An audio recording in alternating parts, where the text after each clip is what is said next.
ఓం సాయి అందరికీ నమస్కారం అండి. హృదయార్చన ఛానల్కు స్వాగతం. టెండూల్కర్ కుటుంబం బాంద్రాలో నివసించేవారు. వారు సాయి భక్తులు. ఆ కుటుంబంలోని సావిత్రిబాయి అనే పుణ్యాత్మురాలు శ్రీ సాయి భజనమాల అనే గ్రంథాన్ని రచించింది. ఆమె కుమారుడైన బాబా టెండూల్కర్ వైద్య విద్యను అభ్యసిస్తున్నాడు. పరీక్షల్లో ఉత్తీర్ణుడు కావటానికి రాత్రి పగలు ఎంతో ఏకాగ్రతగా చదివేవాడు. అతనికి శాస్త్రాల మీద బాగా నమ్మకం. తాను పరీక్షల్లో నెగ్గుతానో లేదో తన జాతక చక్రం పరిశీలించి చెప్పమని దైవజ్ఞులను కోరాడు.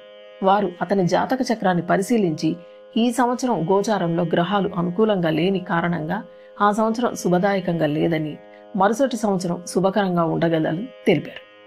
వారి మాటలు విన్న అతను నిరాశతో కృంగిపోయాడు. ఇలా కొన్ని రోజులు గడిచాయి. అతని తల్లి షిరిడీ వెళ్లి సాయిని దర్శించి తన పుత్రుని గురించి చెప్పింది. అందుకు బాబా ఇలా ఆమెతో చెప్పారు: జ్యోతిష్యం, హస్త సాముద్రికం మీద నమ్మకం ఉండడం మంచిదే, కానీ భవిష్యత్తును గురించి వారు చెప్పిన మాటలు విని దిగులు పడొద్దని నీ కుమారుడికి నా మాటగా చెప్పమని చెప్పి, నన్ను నమ్మిన వారికి అపజయం లేదు, నా ఎందవరకు దృష్టి కలదో వారి ఎందే నా కటాక్షం ఉంటుంది అని పలికారు. ఆమె ఇంటికి వచ్చిన తర్వాత బాబా సందేశాన్ని కొడుకు చెప్పింది. తల్లి చెప్పింది విని అతనికి ధైర్యం కలిగింది. శ్రద్ధగా చదివి పరీక్షలు రాశాడు. పరీక్షలు బాగా రాసినా అతని అనుమానం తొలగిపోలేదు. ప్రతి క్షణం భయం, అనుమానంతో గడిపిన అతను ఉత్తీర్ణుడయ్యాడు.